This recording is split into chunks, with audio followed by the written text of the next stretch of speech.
Betty Team. Yeah. Ready? Okay. Roll from executive session. Mr. Patton? Present?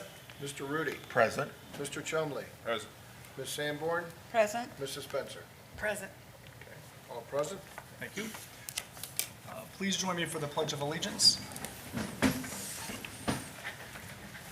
pledge allegiance to the flag of the United States of America and to the republic for which it stands, one nation, under God, indivisible, with liberty and justice for all.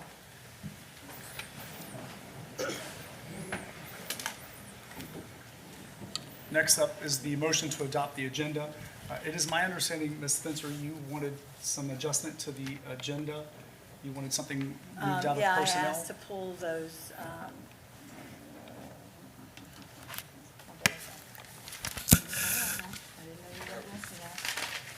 the Director of Elementary and the Coordinator of Behavior Services. So you want those two positions pulled from the personnel folder file? Please, yes, please, thank you. Okay. Other than that, any other discussion? Any discussion on the reason or anything? Oh, yeah, sorry. I didn't know I was going to do that right now. Well, these two positions became available because two people, they were moved or retired or whatever. And the positions, I just felt like, because we had, and unfortunately, our voters failed the last levy, even though it was a bond levy, it failed. And in hopes that maybe we could readjust our, the people that work in the office, and that maybe those two positions could have been absorbed. Because I know that Aaron and the two that were taking these positions were so good at being principals. I really hated to see them be moved because they were so successful. But the positions are the ones, that's what I have more of a question about, not the people. The people were great, not that at all. It was just a position that moving the principals who had been so highly successful in their current schools may not be the best interest of our students or the district as a whole. Strong, consistent leadership is a key to maintaining the progress we've already made, and especially during challenging financial times that we are coming up with. So, but I do understand that we have been able to not, we hadn't been able to, we don't have to fill a couple of the positions because of the way that the population was this year, which is great, and it's going to save money.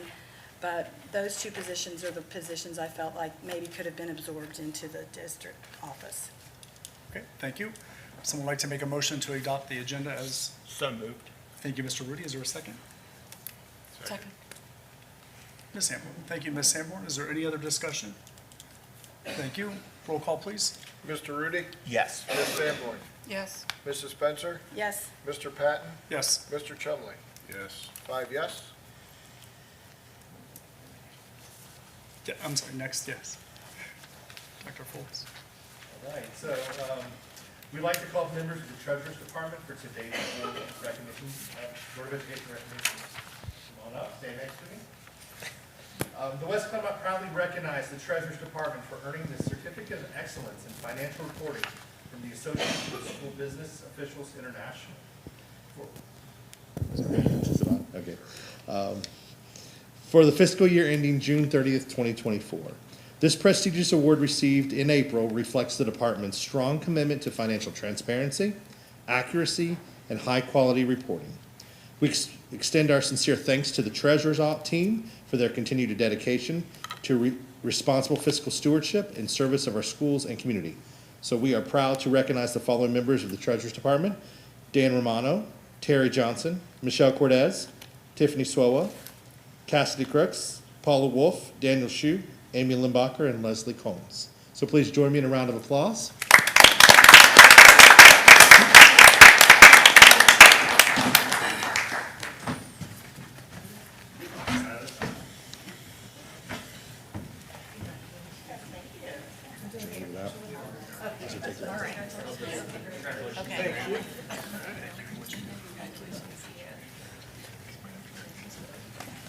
Josh can do it all.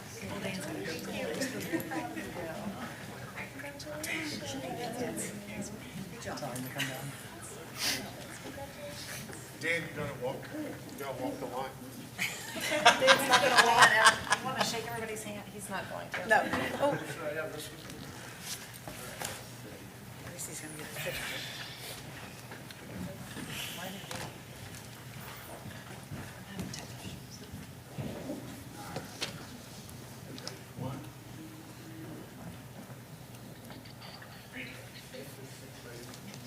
All right, thank you. One more time. Let's give them a hand. Thank you.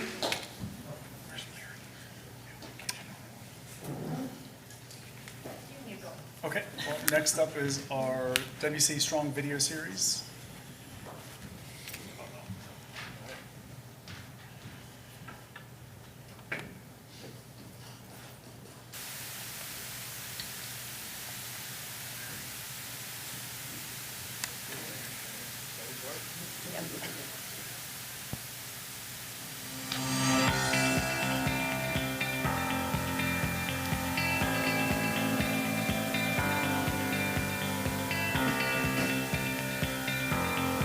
Imagine finishing high school just a few courses away from a 4-year college degree.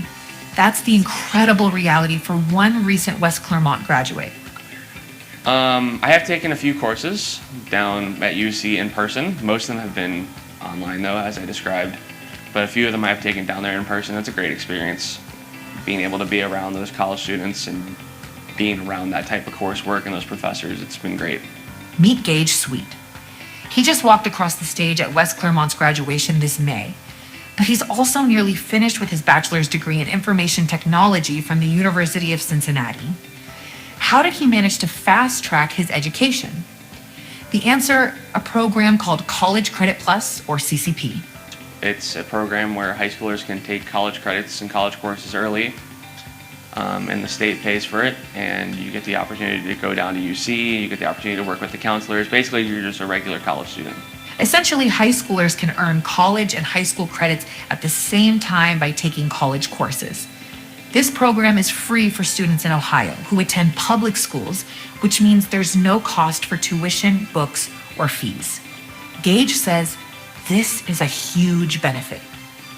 One of the big reasons I did it was financial. I mean, I've been listening to Dave Ramsey since I was 6 years old. I mean, I've been on the debt-free train for forever. So having an easy way to do school debt-free was a huge one for me. But at the same time, I mean, I've always taken advanced classes. I mean, ever since an advanced class was a thing at elementary schools and middle schools and all that stuff, I mean, I was trying to get into them. So I've always liked the challenge and the fun. So what's next for Gage? I think my plan after I graduate is just to survey the job market and see what is the best thing out there I can get from my degree. I mean, I'm not looking to make $1 million out the gate. I mean, I'm good with an entry-level position and get experience. And if you are wondering if computers is what Gage has always wanted to pursue as a career, it wasn't. This photo still hangs at Summerside Elementary from Gage as a child when he wanted to be a police officer. I would say those dreams were equal dreams, and then eventually I branched off in the IT thing. My dad was a police officer for a long time.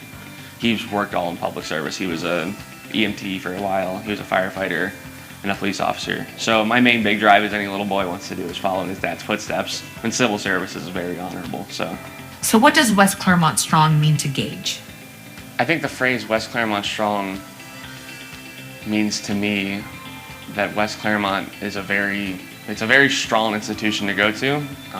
I was only able to do this because West Clermont was so willing to work with me as a CCP student over time. And I know there's districts out there that won't work with students on this kind of stuff, especially at the level that West Clermont did. I've had some very good counselors in my corner who've answered very good questions. So that's what West Clermont Strong would mean to me. We are West Clermont Strong. What is your WC Strong story? Gage and his family are so thankful for this opportunity. And it's becoming more and more rare that we see students walk away with an associate's degree, but we're not seeing that many people 2 classes away from graduating from college and high school at the same time. So pretty incredible kid. He's very involved in his church. He's active in school and has just embraced every opportunity that West Clermont has put in front of him. And you don't meet a more thankful kid than Gage. So we're very proud of him and wish him the well. Thank you. Next is public speaking. Let me read this. It says, visitors who wish to address the board are asked to state their name, address, and school or organization. Remarks should be addressed to the board and should be brief, 3 minutes and to the point. Speakers may offer such as objective criticism or suggestions regarding school or operational programs. The board will not hear personal complaints of school personnel or against any persons connected with the school district unless those complaints have first been addressed through the individual department or administration involved. It does look like we have a guest speaker, Jen Schaefer.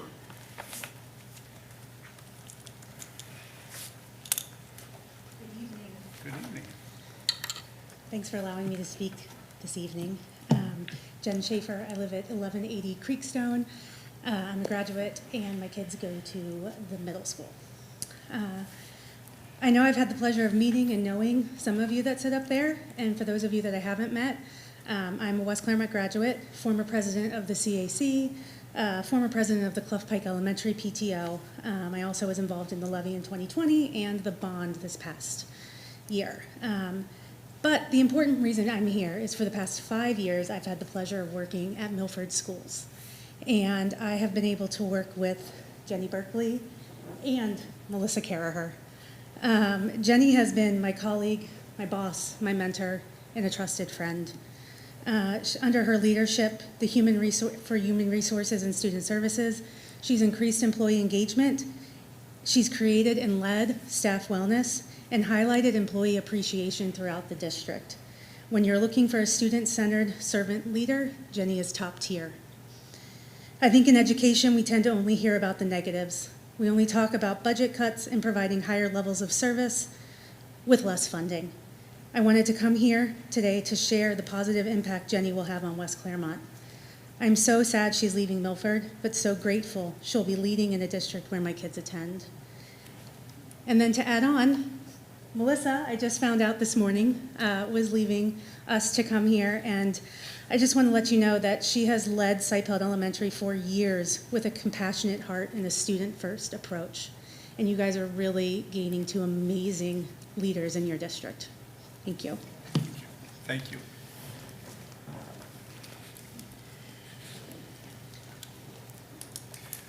Next up, it looks like our consent agenda, Well, we'll do the individuals first, so David will bring each role that we took out of the agenda first, and then we'll move to a consent. okay.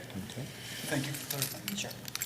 So with the previous motion, we are going to present three different parts to the agenda. The first part is pulling out the first action item before you is to approve the person filling the position of Director of Elementary Teaching and Learning. The position itself has already been budgeted and approved by the board. So the superintendent recommends that you approve Kevin Jones as the new Director of Elementary Teaching and Learning. Thank you. You've heard the recommendation. Would someone like to make a motion? So moved. Thank you, Mr. Rudy. Is there a second? Second. Thank you, Mr. Chumley. Is there any discussion? Dr. Foltz, the question I have on any of these positions have already been in the budget. They've already been there. These are simply retirements or for whatever, not even retirements, just some changes within our district, and these positions are being filled. These are nothing new that's being created. Correct. Mr. Romano has budgeted them in our FTE count and has budgeted them for the upcoming school years. Okay, thank you.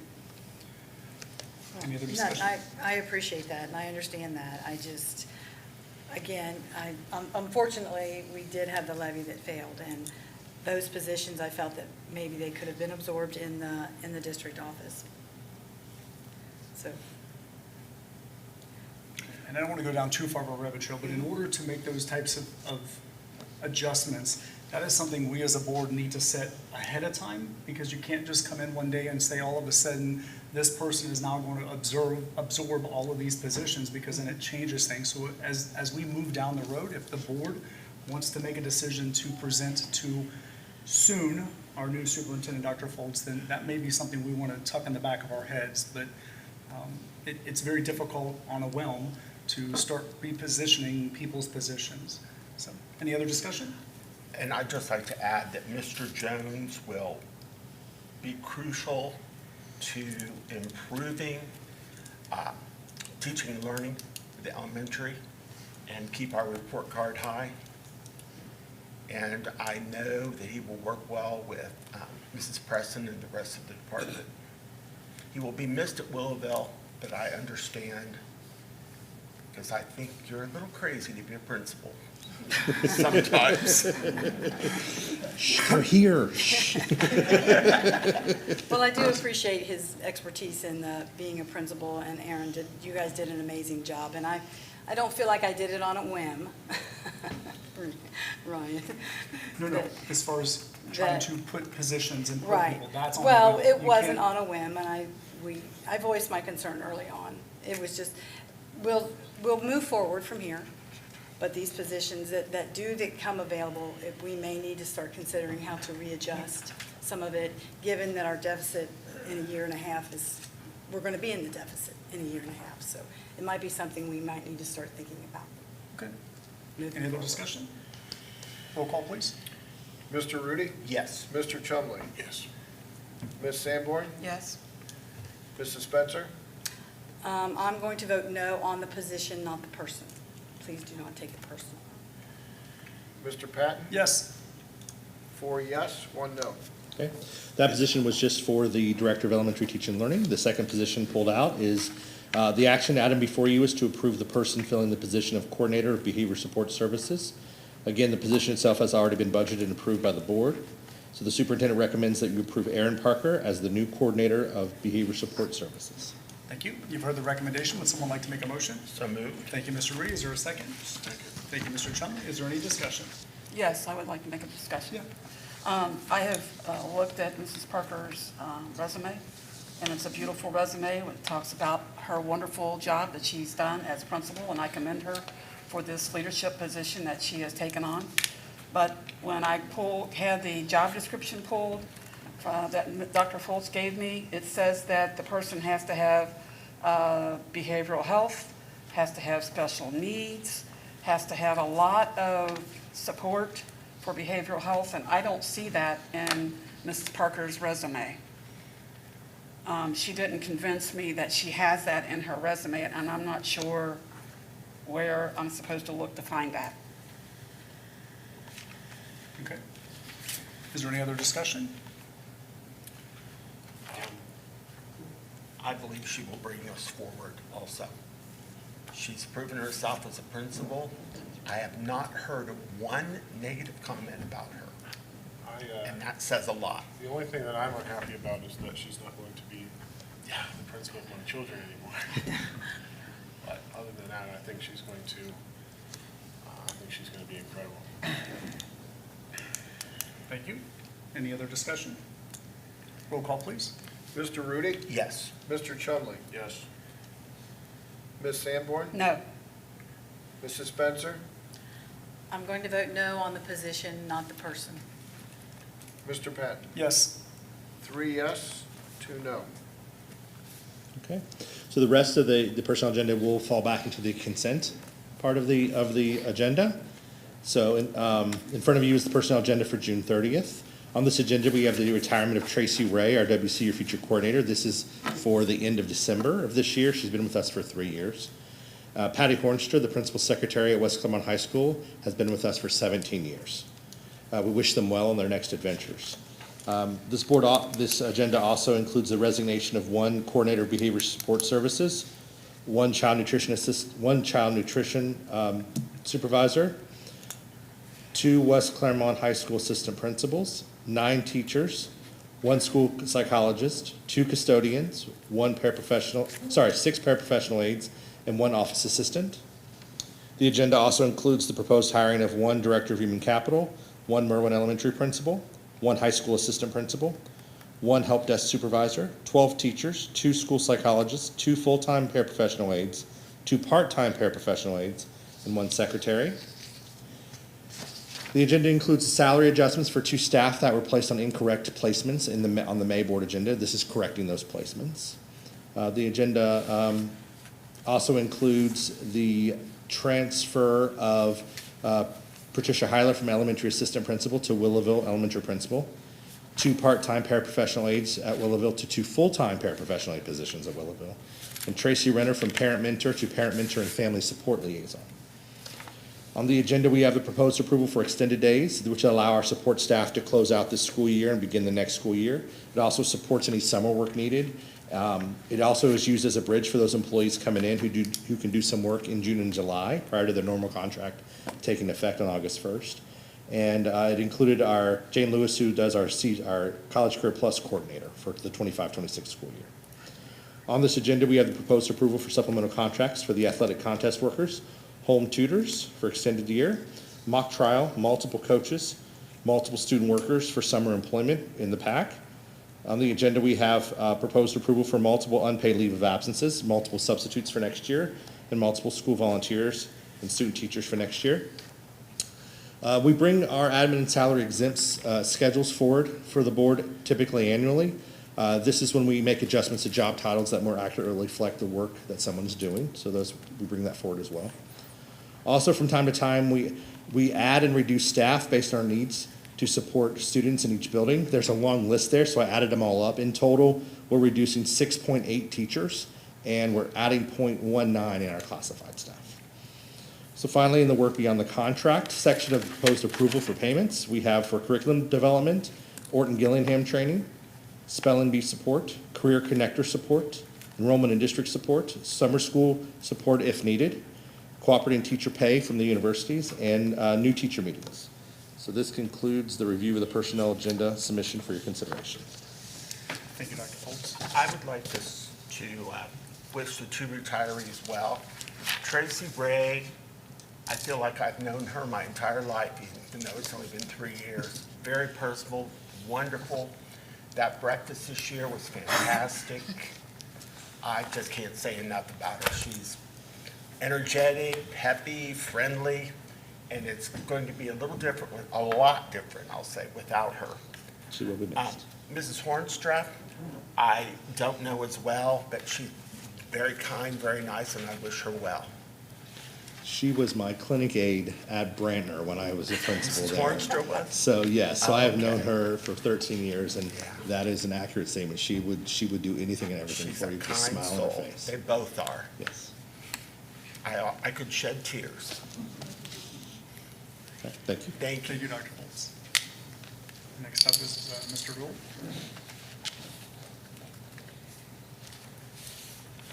Good evening.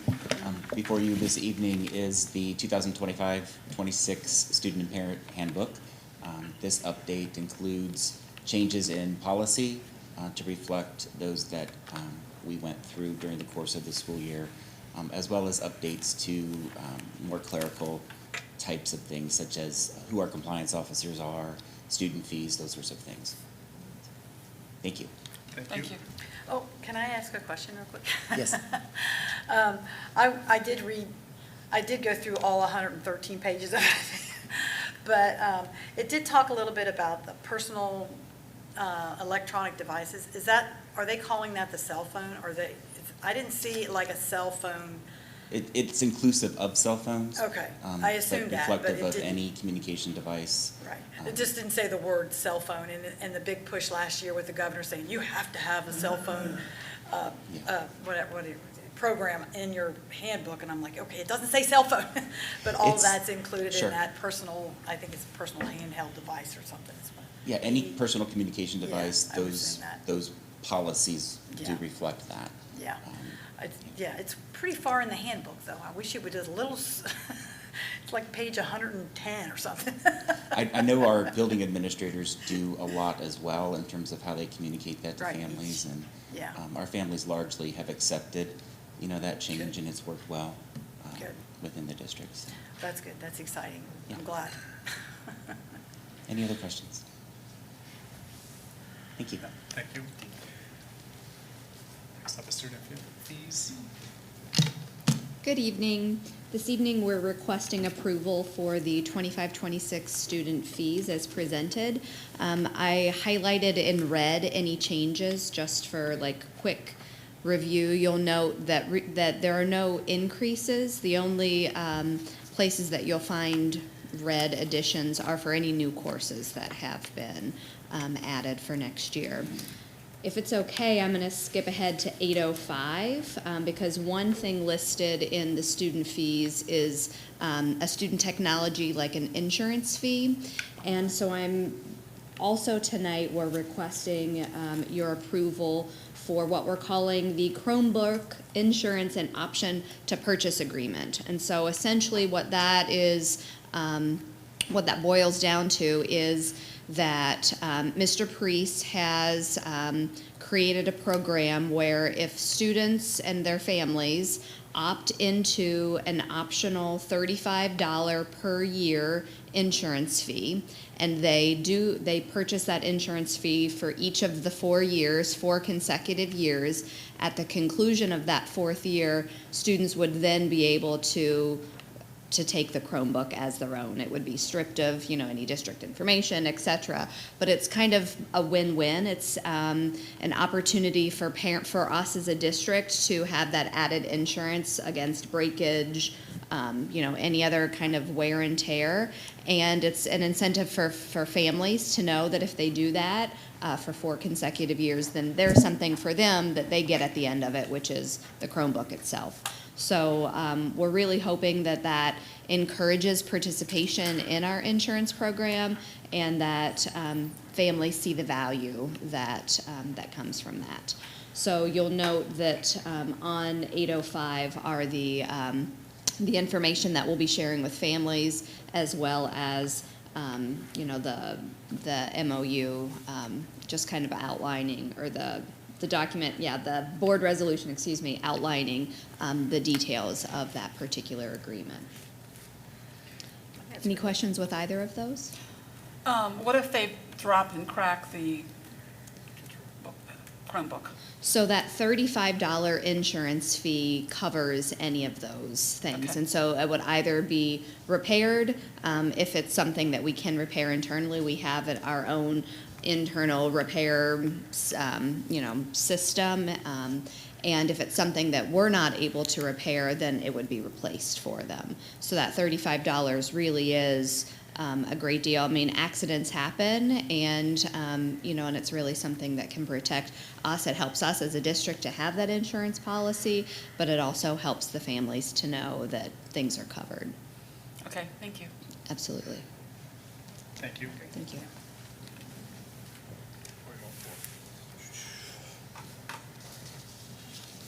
Come on up, Jessica. We're going to be asking the board to approve the meal prices for 25-26. And I'm using this as also recognition for Jessica Walker. In case you've not met her, she came in, this was her first year. She had big shoes to fill, and she did an amazing job in that first year. And so anytime you bring in new people, they're going to have new ideas. There are going to be some things that we change, and she's done an amazing job with that. Staff have embraced her, and she's a great leader for us. And I wanted you guys to meet her, but anytime you deal with student lunches, and I know you'll get questions about that anytime you have an increase, I wanted her to talk to you a little bit about the change that kind of she made from the tier system because of the confusion that it did have, and give her an opportunity to talk to the board. So this is Jessica Walker. Hello, good evening, everyone. So I'm recommending that we do some changes more than not price increases. There's a little bit of price increase. For the elementary, it would be 20 cents to make it a flat $3, where I think that kind of leads to easier for parents to figure out what their weekly cost is when you say $2.80. I think that, I know it's just 20 cents, but it does help to be able to say that's $12 a week versus that's $11.45 or whatever. But our middle school and high schools had deluxe, they had tiered pricing. So all meals that you got, if you were a free or reduced student, you got any meal. You could pick any meal off the line. But if you're a paid student, you had to pay a little bit extra for a tiered deluxe price item. And I would like to eliminate the tiers. 1, it's confusing for the kids. 2, it's confusing for the staff. When they're ringing them up, oh, it's a spicy chicken sandwich, that's a deluxe sandwich. Well, a chicken patty sandwich is a regular meal price. So I just think just to streamline it for staff and students and families. We saw complaints. I would get phone calls. Well, how is this one $3.35 today, but yesterday it was $3.45 or $3.55. So I just think that would be better for our families. that we kind of streamline their prices. So I'm asking for the middle school price to just be a $3.35 price and the high school meal price to be a $3.50 price. And the difference in those prices is middle school's calories and items that they can have, high school gets more. So their portions are larger than a middle school or an elementary student. So that would be why there is that little bit of increase for each one of those. The other thing that we were asking is for our charge policy to be reevaluated and approved from what I had submitted. And based on that is, no one wants to talk about the negative charge lunch debt that we have. We have a monster that kind of sits on our shoulders in child nutrition when it comes to this. We are never going to take a meal away from a child, but we have, every week, we're sending letters. Every week, we are making phone calls. My head cooks in each building makes a phone call if they're over the charge limit. We are mailing personal letters to families. We have students that are up to almost $600 to $800 that they owe for their lunches for one student. So when you're talking about 8,500 students, they owe $10 each. That's a lot of money. So we streamlined it this year. We created a policy, which you guys should have, where we specifically say once they hit this amount, you're going to get the letter. You're going to get the email. Every time you're over that charge limit, you're getting an email from us every Friday. We specifically outline that once then they hit $50, we're going to mail you a letter because you get that. Well, I didn't know my kid owed $250 in lunch charges. So this way we know that they're getting a letter mailed to them. Again, they're still getting the emails. Our system can automatically email once they hit a negative balance. We're communicating more with our child nutrition website, so there's a lot of resources for them to be able to go on there, easier for them to reach out to us. So we're trying to make sure that we're more, our menus are now digital, pretty. We're printing them off in the buildings so that they can see them and hanging up. Hopefully with us being able to keep this communication that they're getting now from us, where they're seeing the emails every week, they'll reach out to us. And I am seeing that. I am seeing them reach out. How can they set up payment plans to pay for their lunches? Again, my staff will never deny a child a lunch. So kudos to them because they will make sure. And if they do see if we have other things in place too, if the head cook's not getting anywhere, then we're talking to the principal. We put in a little part about having the counselor sign off, just so that we are reaching out and more than just the lunch staff too, that we're getting other administrators in the buildings aware for the students. If this is approved by you, at the end of the semester, we are looking at transferring lunch fee balances to the student fee. I think we are doing double duty.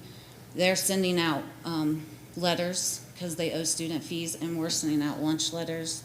So we're not only sending out postage again or making those phone calls, but I think now once we get that to the same account, it will be easier for us to make sure that everything's getting taken care of at the same time.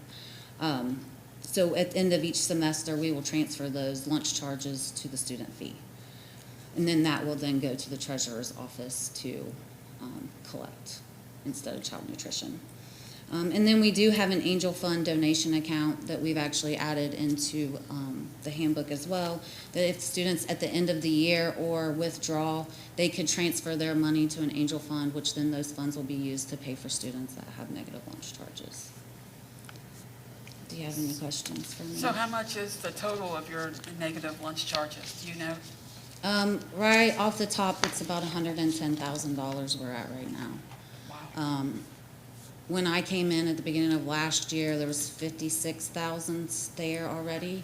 And that was from 22, 23, 24. And then this year we have went up to the 110,000. And this is sending letters every week to families that have negative lunch charges. You mentioned talking to the principals. Have they moved on and said, I know one school that I was at, they wouldn't let the kids go to prom if they had anything, any kind of balance on any of their accounts or anything like that? They kind of held it over their head. I don't know if. Once they go into the student fees, then they can start to collect it through student fees. We don't do it from child nutrition letters, but once they do the transfer at the end of the semesters, then the principals can utilize that for motivation. Okay. And I Okay. know that Greg's done that in the past. Okay. It's And sad. that's usually, I will be, this year when we collect the most of our money, was at homecoming and prom. Because even though we can't hold child nutrition, they would pay them because they knew that they owed them so that they could go to homecoming and prom.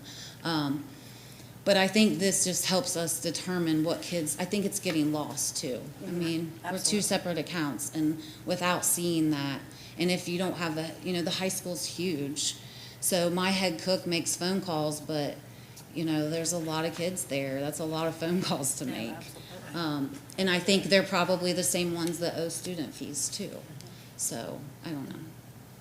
So hopefully next year when we come with meal prices, we'll be able to say we had a decrease. So that's the goal, is increasing communication, letting parents know. You'd be surprised how many parents say, well, I give him the money, I don't know why he's not using it. So. They're teenagers. I hear Yes, that and all so the we time. get that a lot, but just, for all the work that she's done to get this moving in the right direction, so I great. think it's fabulous. And I will add, we served 30,000 more meals this school year than we did the previous school year. Wow, So our participation is up, that's great. but if they're not paying their lunch charges either. But I do think we've seen drastic changes. I've heard, great comments coming. We put fresh salad bars in all the schools. And the ones in the back going, they're not gonna eat this, they're not gonna eat this. I said, let's just try it, and they will wipe us out of salad every day. So, the healthy meals are out there, we're feeding them, and they're coming back. So hopefully we can keep that up. Just a question real quick. Have you maybe reached out to the PTO and asked about helping any with the late charges or any of the fees that the kids owe? So I have I'm just not. curious. I Well, have not not. that your job's not busy enough. I'm not putting it on you. Let me I get was just kinda my feet a curious. little wetter. Yeah. Well, I think it sounds like you've done a great job, and I appreciate all the work you've done and the changes that you're gonna make. It looks great. Thank you, guys. Thank you. Thank you.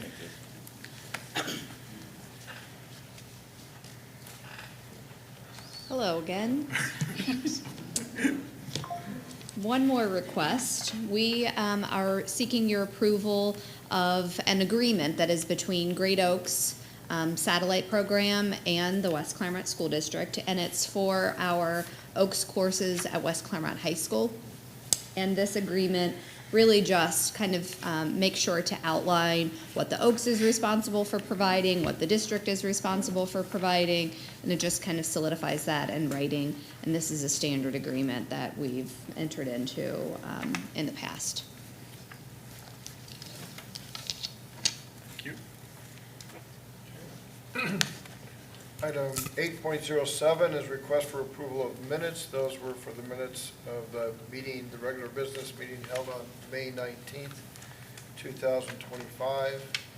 Item 8.08 is also a request for the approval of minutes. Those were for the special meeting held on May 22nd, 2025.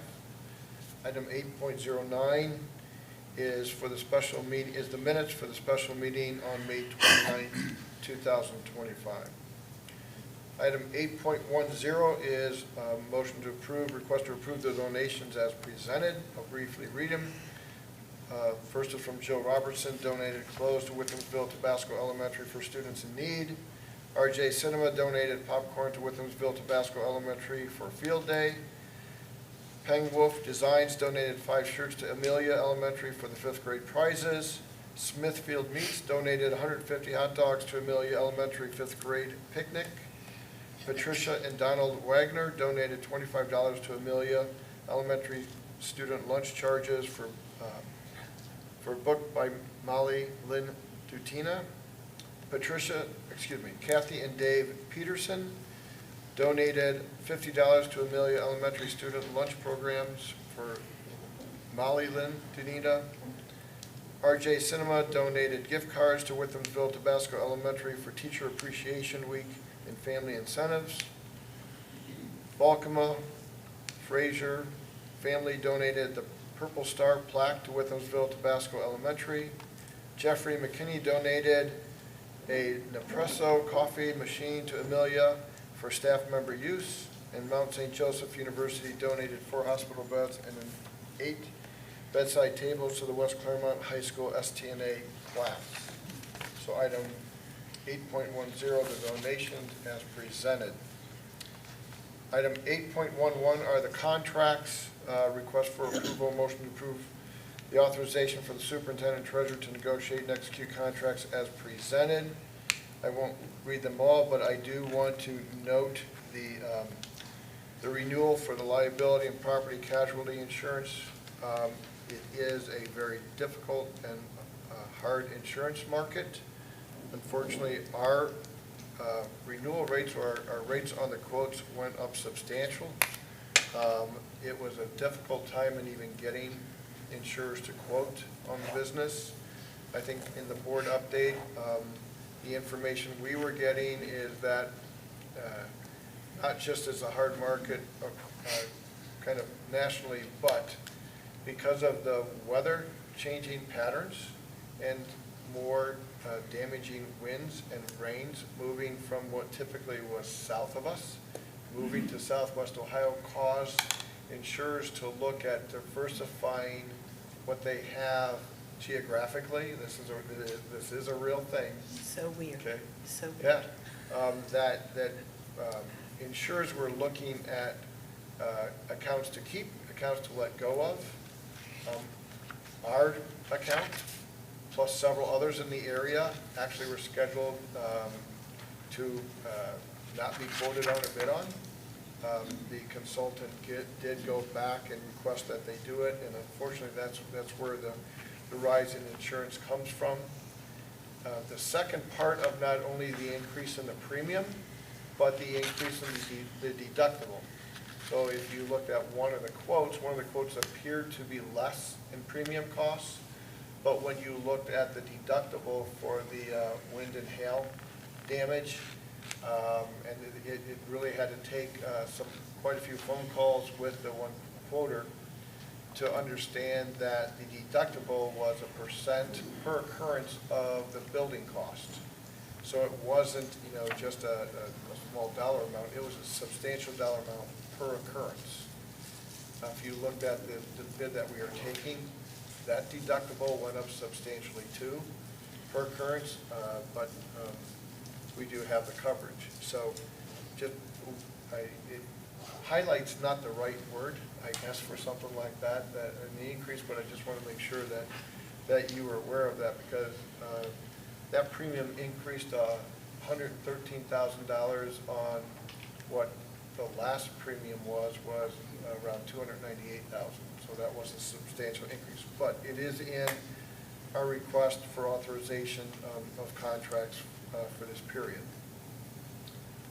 I don't know if there's any questions on that. It is unfortunate. Item 8.12 is request for approval of purpose and budget statements, and these are for the FY26 year, so beginning July 1. These are the statements that are completed by principals and the advisors and sponsors of the different clubs and organizations. The two important things with these purpose and budget statements are, A, it does contain a budget, but just as important, it does identify the purpose of why those funds are being raised and what those funds can be spent on. Thus, that helps identify the public purpose and makes those expenses legal and allowable. Item 8.13 is the list of financial statements, bills paid, investments as of May, is at the end of May 2025. If there's any questions on those.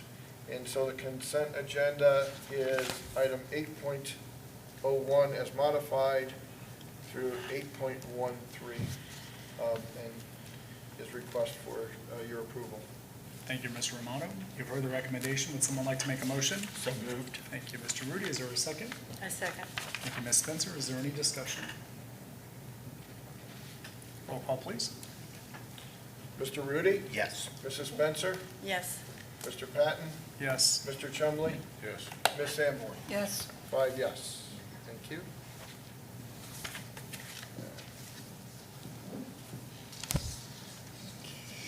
We're back. We're going to talk about buildings a little bit now. So we have, part of this report is going to talk a little bit about what we do for summer, and then we're going to start looking at next steps. When you start looking at the buildings, I mean, this has been a topic for the last 3 years. We've talked about this.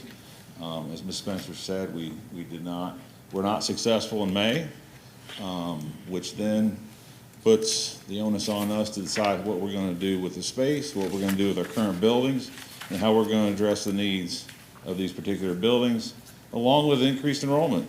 And so we're going to take a look at that as well.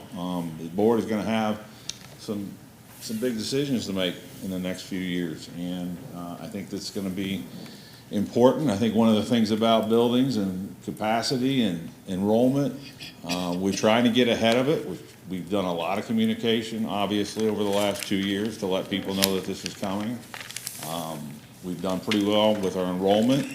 Dave has been within 3 to 5% every year, because we still have some naysayers out there that say, well, they're not coming. Well, we have to predict what our analysis says, and we have to have space for our kids. But before we get to that, when we look at our building process that we do, Chuck and I start in January. So as soon as we get done with Christmas parties, we start talking about what we're gonna need in the summer for your building, or even in the spring. And we meet with the principals. We develop spreadsheets with the principals, head custodians, to start talking about what their needs are gonna be. And that starts in January. And then we go through that, and then Chuck and I will go through that again in the spring. And then when we narrow it down, then we go to Mr. Romano, talk about what has come forward, and we start talking about budgeting that as well.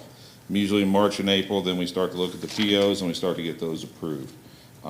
So that's the process that we've used over the last couple of years. It works very well. Number one, it gets Chuck and I in the buildings, meeting one-on-one with the principals so we can see firsthand what they need and what they're talking about, so that when we do go to Mr. Romano with the requests, we really know what's going on in each of the buildings. This thing never works for me, Dan. Can you be my, Lana.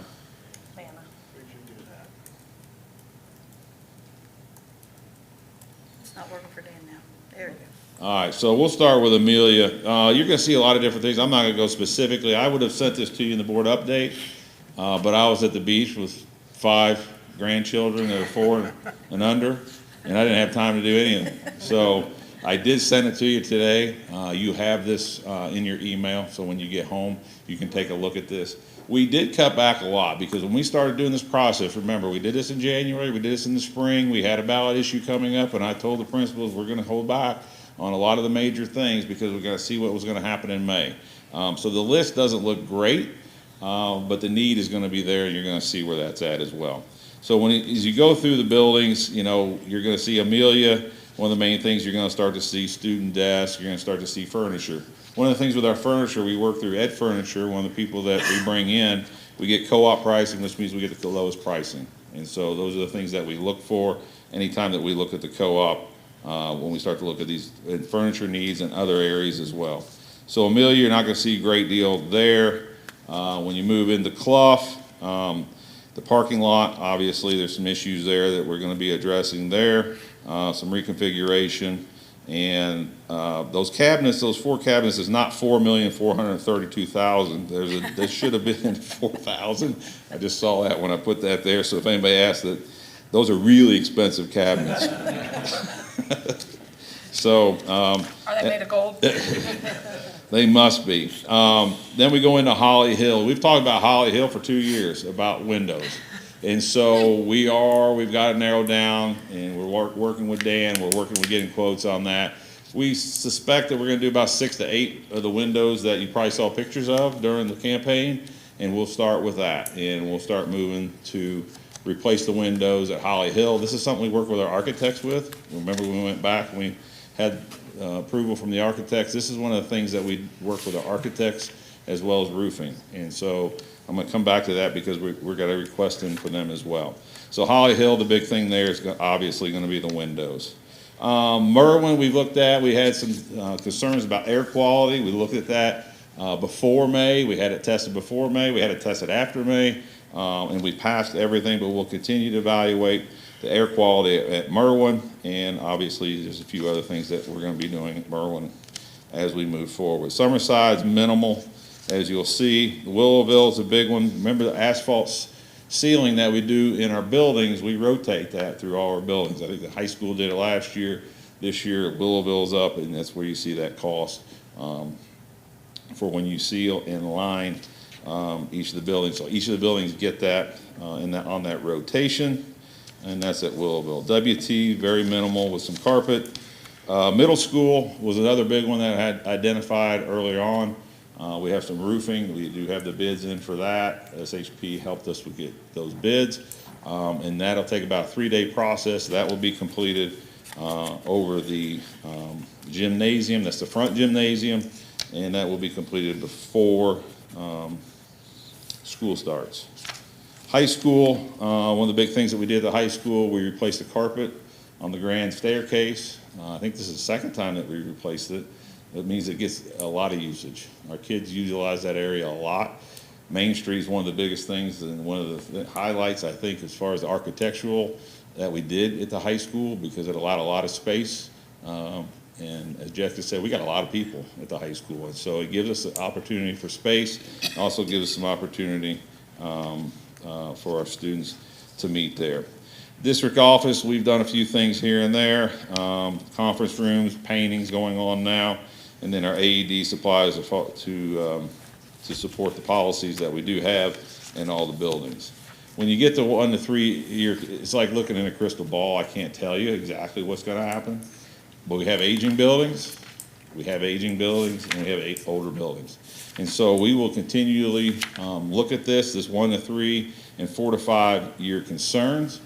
One of the things that Dan would like to do and has requested, and we're going to do this, as I've talked to SHP, they're going to do a buildings condition in-depth report for you. And so one of the things that we will get them to do is come in and go through each of the buildings. They're going to look at the major areas of HVAC, roofs, asphalt, electrical, and all the different areas, and give us an estimate, the best that they can from their experts on longevity. A lot of them are end of life, and so we know that, and give you some real numbers. And that's going to take place in the fall, early fall, and I think that's going to be important, is that I'll bring that back to you so that you can actually say, okay, this is it. The numbers that we had from OFCC, again, those are numbers that came from OFCC. Those are those numbers. They're already outdated. And so one of the things that the cost of these things are going to be going up. And so I really want to give you guys dollar amounts and have another set of eyes, third-party set of eyes, look at these buildings and say, okay, this is what we're looking at. We do have rotation on roofs. We know that those are coming up. But I think when we really get into it, even our newer buildings in 3 to 5 years are going to be 10 plus years old, reaching 15 years. And so you're going to start looking at roofs and HVACs and handlers and all the different things that we're looking at. And so when you start to look at what are the concerns, and the board's going to say, what's the concerns? I'm going to get a third party to come in and go to every building, and we're going to break down those areas that really cost us a lot of money. Those are the things that we, cross our fingers that the heat comes on in December in some of our buildings, and that we don't have to replace things. So that's kind of what we're going to look at. Also, when you look on this page, if you click on that 2025 facilities audit, if you could do that, Dan, we're not going to go through this obviously, but there's a link there. I just want to show them so they can look at it. You've seen the spreadsheet before?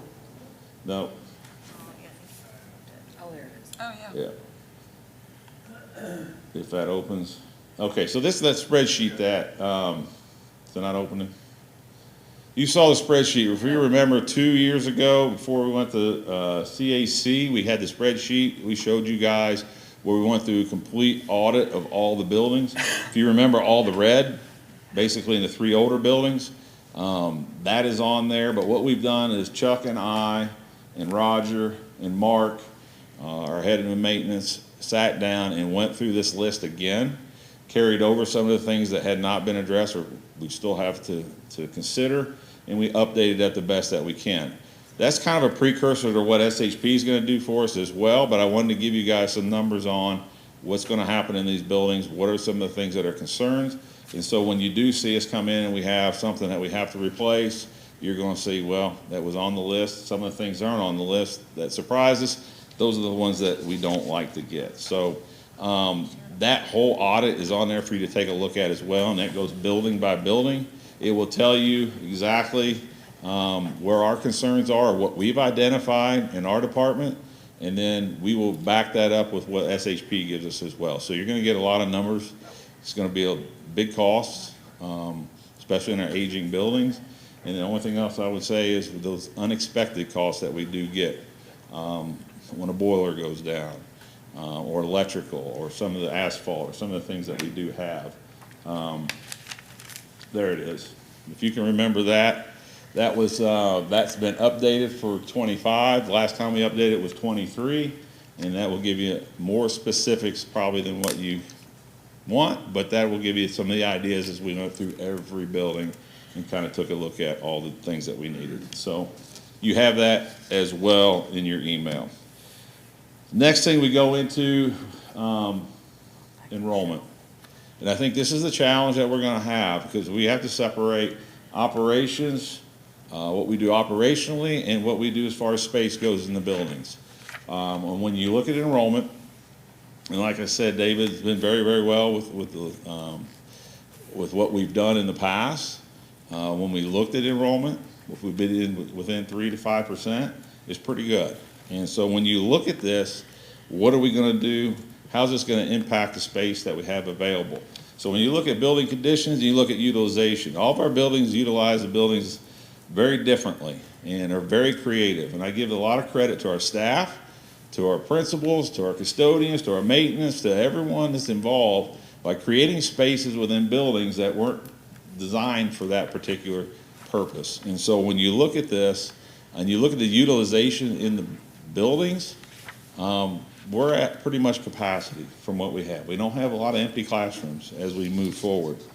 And when you look at the next graph, you'll see where the pluses go and when you can start to add. When you go from 7,900 to 92 in 3031, kids have got to go somewhere.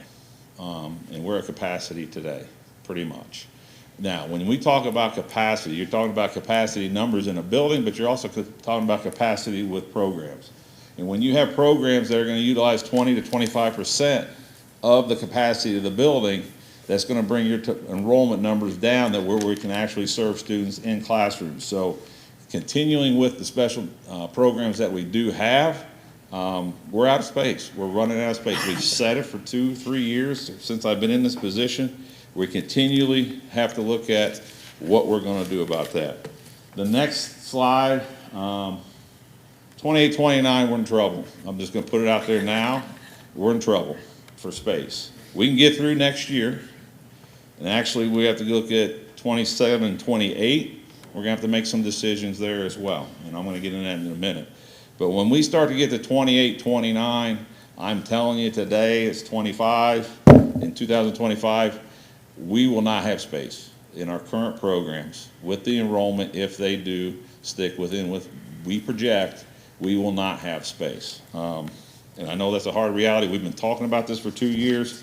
This is what's happening. So when you look at this, when we went through the ballot, when we went through the May ballot issue, we talked about all these short-term mitigations that can lead into long-term solutions. And so on this page, basically, as we talked, and this is something we can talk about and we can put on the agenda for our retreat in August, but these are things that we're going to need to talk about as we move forward. First, you've got the operational piece of maintaining the current buildings, which we just went through that. The next piece is, what are we going to do about space? And what are some of the things we're gonna have to do? We spend a lot of time putting programs in, onward and upward, put programs back in, put our specials back in. We need space for that. We don't want to cut specials. We don't want to do things to create more space for classrooms that we don't have to. We want to continue with the programs that we worked so hard to put in, but there's not going to be space available. So some of the things that we're going to have to do that we talked about, increase class sizes, that's going to happen. It's going to have to happen. It's not what we want to happen, but those are things, some of the things that we do have. We're going to have to put some of the programs on carts, whether it be art. You're going to have music, not in a music room. You're going to have programs that aren't in the rooms that they're designed for. That's what you have to do when you have increased enrollment to create space for classrooms. Modular classrooms, we'll talk a little bit about that. We have those at Merwin now. That is a short-term mitigation, but if we don't get the urgency to create space in a new building, what other option do you have? You're going to have modulars, or you're going to have to look at renting space. What are you going to rent space for? What programs are going to go in those particular or that particular building? And so modulars in some districts have become long-term solutions. Is that what the district wants? Is that what our community wants? And so we have to put the kids someplace. You know, and I think that those are the things that as we look forward, or we look to the future, and we look to the projections, I think those are the things that we're going to have to look at. Do you want modulars sitting at your newer buildings?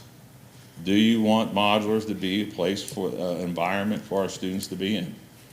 Or do you want us to rent space? It's pretty simple, but if the kids come, if the enrollment comes, we're going to have to find space for them. The other big decision that this board is going to have to look at is half-day kindergarten. We've talked a little bit about that. It creates more space for us, 14 to 15 classrooms. It will create more space for us if we do half-day kindergarten. The state requires, the requirement is half-day. We offer full day. We want to continue to offer full day. Teaching and learning does not want us to go to half-day kindergarten. We've made way too much advancements academically, achievement, student achievement, when we already know that over half of our students aren't ready when they do come to us for kindergarten, and we're going to decrease the amount of minutes that we're going to offer kindergarten, that is not a solution. But if you don't have the space, it's going to be something this board is going to have to look at to create more space. 15 classrooms is a lot of classrooms. It's a half of a building in some of our buildings. As far as creating those spaces on half-day kindergarten. The other thing that we have to look at as the board is grade level buildings. Does grade level buildings make sense? And you say, well, how does it make a difference if there's grade level buildings? When you have grade level buildings, those half classrooms that you have in all the different 6 different elementaries, or 7 different elementaries, it combines those into those buildings, so it decreases the number of classes that you would need. So those half that you have to add and round up, it does add up that when you do grade level, it does help us as far as space goes. That's a big change for this community. Grade level buildings would be a huge change. I have numbers, I've looked at them, I'll be able to share that with the board at the retreat on some of the things what that would look like if we did go to grade level buildings. But again, that would be a change in boundaries, that would be redistricting, and that would be a change in what we've done in the past. But that's something that we would look at. Will grade level buildings give us more space? Yes, it will. It will give us an opportunity to do something in grade level buildings, not only grade level, but the half-day kindergarten. When you combine the two, it looks as though something that we could possibly have a solution for. But again, I'm getting way ahead of it right now, but I'm going to put it out there because when you look at the enrollment and we run out of space, these are conversations that we're going to have with our community on what are we going to do when we run out of space. If you want a new building, then we got to create the urgency to bring in a new building. If we don't have the urgency of creating a new building is not going to happen. We didn't have it this last time, obviously. So again, you're going to continue to talk about space issues as we go through this. And I already talked about repurposing facilities or renting facilities. There's a virtual piece. How many numbers would that pull out if we did have some virtual offerings? But again, it's something that we have to look at, something we can talk about at our board retreat, but I just wanted to put that on your radar. So Randy, if I'm hearing you correctly, and one's a statement, and I've said it time and time again to Natasha, none of these are threats, this is a reality. We're not, this isn't, well, give us this, or this is just reality. And I've always been crystal clear with that, because sometimes our community has felt very, you try to push us in a corner, and if you don't do what we want, this is what we're gonna do. This is not a threat, this is reality. No, it's not a threat at all, and you know me, I'm in operations, I'm black and white, and so I'm gonna tell you exactly what's happening is we will not have enough space if projected enrollments reach where they're going, and so we have to create space. Okay, and the other thing that I have learned with my tenure with Natasha is that when you start to bring stuff to us, that's when we need to pay attention, because at some point, we as a board are going to have to potentially make these decisions. And so this particular one slide that I see, this may come a time when we as a board may have to make some decisions. Yeah, So we need will. to pay attention to this particular slide, depending on what the future holds for us. And what you can expect from us and from our department is I will give you all the options. I'll give you the options on what the projected enrollment is by years, probably through 30-31. And then you'll start to look at what's the impact if we had full-time kindergarten opposed to half-time kindergarten. What's the impact if we go to grade level? What are we going to need to add as far as modulars go? I can tell you in the current configuration, the number of modulars that you would need in 30-31 is not good. I'll just leave it at that. Well, and that's why the more questions we understand that we have about each of those topics, the better, because the team is back there gathering data, researching, all the woulda, coulda, shouldas, that this could look like, that will eventually turn into decisions like you're saying. So the more we understand that you need to help you make those decisions, the better the team can prepare. Okay. And being a former principal, the last thing we want to do is affect what goes on in the classroom, what we do as far as why we're here, as far as instruction and getting our students prepared to walk across the stage.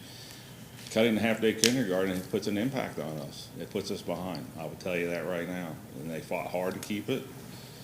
We want to keep it, but I don't know where we're going to put everybody. Not a threat. It's just current reality. Can I ask a question? Why is modular classrooms got a star up there? Because we already have a couple? We do, and then it should be starred down there, so it gives cost estimates. That is Oh, the that's old. star, okay, yeah. that goes with that. So that's Got it. the old cost estimates. I would guess, Dan can correct me or Chuck, I'm guessing they're probably over 400 by now. Have we done any research on like the impact of a modula? Like how many, I mean, I saw one study done on it, but that was only one and it was in like 2004 or something. It wasn't good, but I was just curious if they'd had any kind of data relating to. Are you talking about academic performance or something else? Well, not that, really, it was just like the safety and the fumes. Yeah, I not think good that- on the kids. It was just, and they just, Yeah, 'cause I they're only like- found one study on it, and it wasn't good. Because they're not in a secure vestibule, so Right, they're so the on their safety was a own. big deal. Yeah. And a lot of times there's Yeah. like weather mitigations that have to be made, Mm-hmm. and just the same securities we have inside the building, we can't replicate. Yeah, Erin and I talk when there's a thunderstorm warning or anything that happens, and she calls me and says, I'm pulling them in, things like that. It does cause a disruption in the educational process. When you do have modules, when you are disconnected from the building, there's going to be a negative. It just, Well, and at Merwin specifically, there is a disconnected classrooms already that Yeah. are brick and mortar classrooms. So I think Merwin's acceptance of this is way different than if you would add a modular to Amelia or anywhere where they're not used to having outdoor classrooms. I think it would be a totally different ballgame somewhere else. So with all that being said, welcome to the new Merwin principal. I saw a little scuttle back there in the back, so, hey, welcome. hey, we've not shown her the building I yet. was gonna say, have you not seen it? Oh, wow. I saw Aaron going, don't worry, you'll be okay. So welcome. So we do have our work cut out for us as we move forward, and I think that that's something that we'll be working through over the next few years. Good. Thank you, Randy. Thanks. Thanks. Let me see. Lost my place. I think it's you, disadvantaged people in fact. Say I lost my place. Hello I'm again. sorry. We're just gonna 4 for 4 here. So this next is really just informational in nature. It's a requirement that districts share with their board how the Student Wellness and Success Fund money, as well as the disadvantaged pupil funds, are utilized within the district. And so the attachment that you have this evening really just kind of outlines how we partner with local agencies, with other community providers, to ensure that we are providing our students with well-rounded educational experiences, and also how those funds are utilized. Are you looking for the attachment? The attachment's not on my computer. I don't see it either. Well, I saw it on mine. I don't know where it went. I'm just trying to follow directions, and I'm like, Yeah, I was looking for it, I was like, okay, where are we? I'm gonna log in and see if I'm just, Okay, well, when you are able to I just thought access the there wasn't one. document, you'll be able to read a little bit more information about how we, like I said, how we partner with community agencies or other educational service centers, our mental health partners, et cetera, to ensure that we're providing our students with well-rounded educational experiences. And how we leverage those funds, we really choose to consolidate those funds to help offset the cost of our counselors at both the middle school and the high school. So eventually, you'll be able to read that document for yourself. And then you can let me know if you have any questions about it. Thank you. yeah, there's no action tonight. Yeah, there's nothing you need to do. It's really informational in nature. Thank you. Okay, so that takes us to the Blazing New Trails update.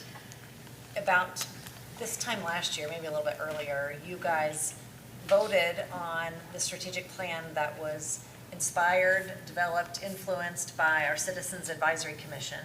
The phrase that most often really was sticky with the parents that were on the team, and something that really they were drawn to, is that preparing our students for anything, not just something.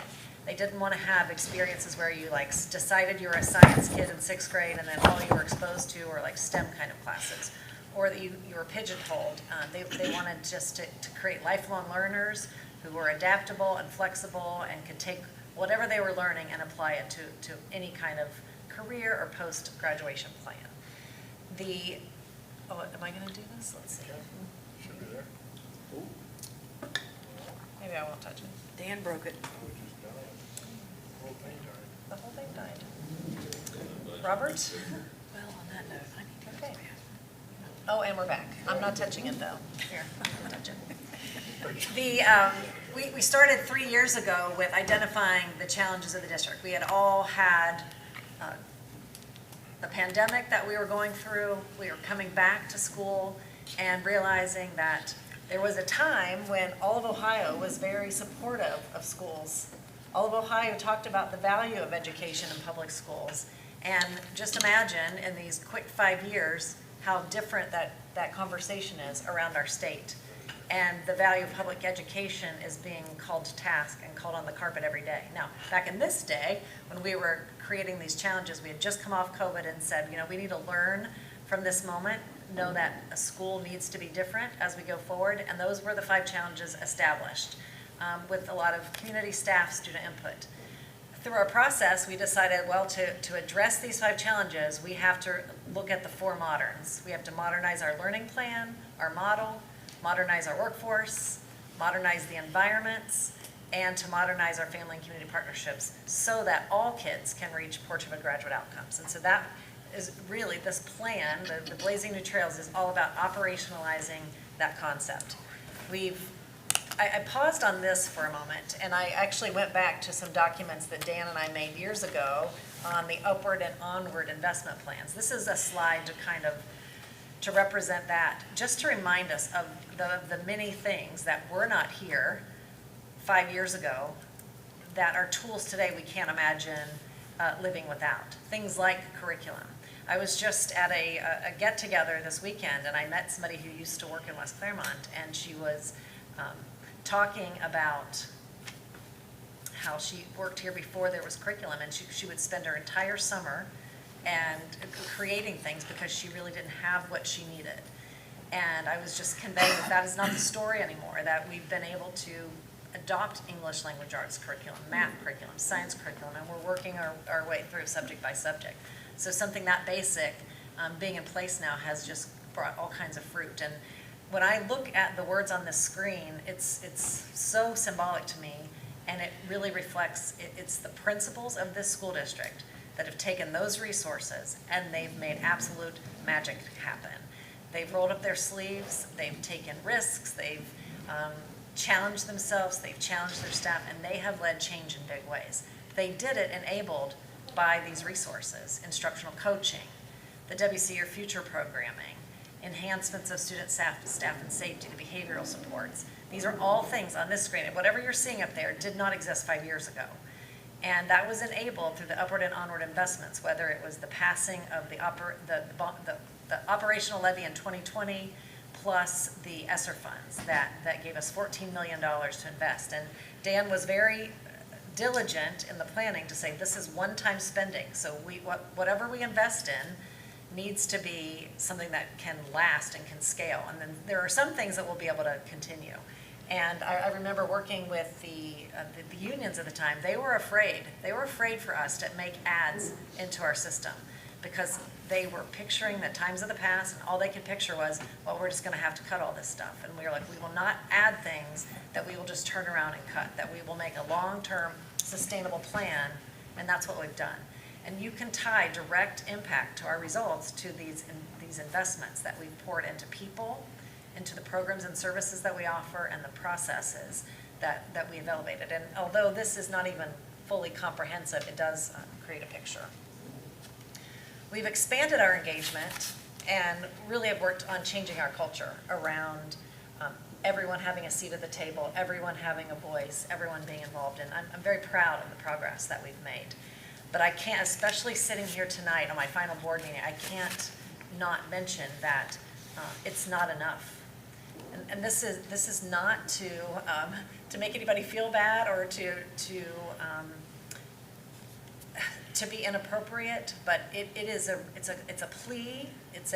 I'm imploring the families, the community members, and the business owners of West Clermont to get more involved in West Clermont. We've made huge strides, but on every feed that I have, social media wise, whatever, public education is being tacked left and right.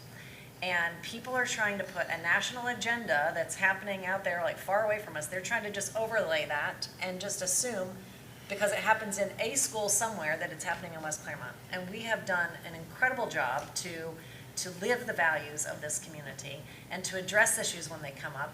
And you can't just sit there and have an opinion. You've got to get involved. You've got to see things firsthand. And we have wide open doors for that to happen.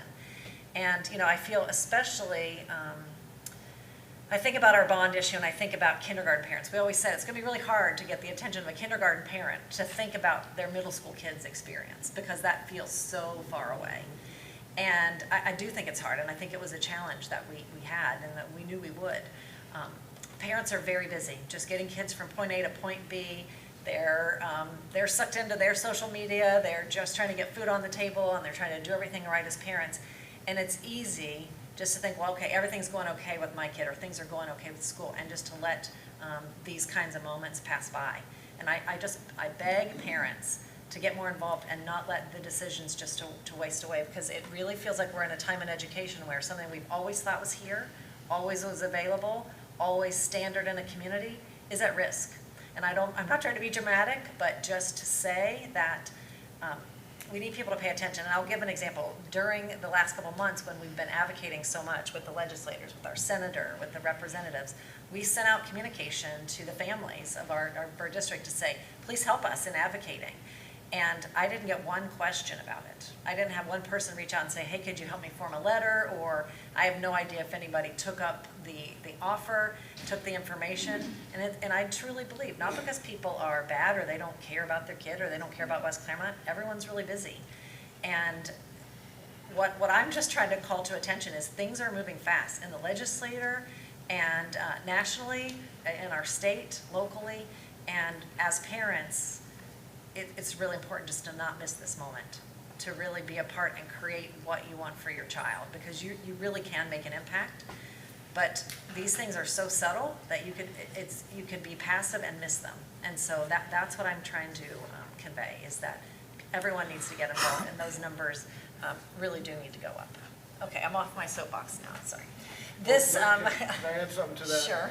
If you look at what was going on with the advocacy, and if you looked at where things settled at, and we'll talk about later, is with the biennium bill, we will get an increase.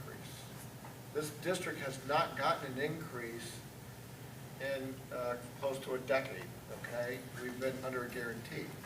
But the increase that we got was, I believe, so I didn't see all the detail yet, but I believe was because of performance. That's significant. And so when if I go back to slides and you look at everything that was put together, we didn't even know that was going to be part of. Yeah, this was just added really in the last committee. They added a merit-based, based on how schools are performing. So when you come back and look at what was going on, again, I don't have the detail of it, but when I look at what the inputs they were doing to the formula, it was not those inputs that drove the increase. My kind of summation result or deduction is because it was because of that performance. That's these things that we've been doing and what we came about. So the state's rewarding that. The other bill that was in place was taking away the lifeline that this district for at least 2 decades has survived on. It wanted to reduce tax revenue, the House Bill 335, to do away with the inside millage, $9.4 million. That did not go through yet, but that's still a dark cloud that's out there. It reduced our growth of revenue, which was the 20 mil floor, and it reduced our opportunity to go back to the voters for additional levies. So the bright side of it is, we are performing. The hard side of looking at that bright side is we have to continue that to keep getting rewarded. That's what's there. Sorry about the interruption. Oh, no, that's okay. I thank you for that.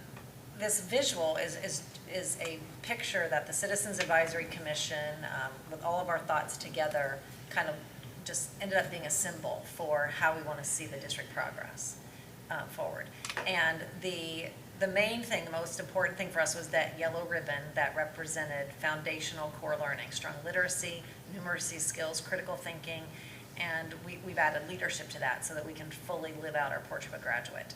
Supported by wraparound services with our Whole Learner Network and experiences beyond the classroom with WC Your Future. And so this, again, is not meant to be a checkbox where you just check off every item, but it's a visual representation of how we progress. And as Dan mentioned, it's all about academic performance going up and students owning their learning more.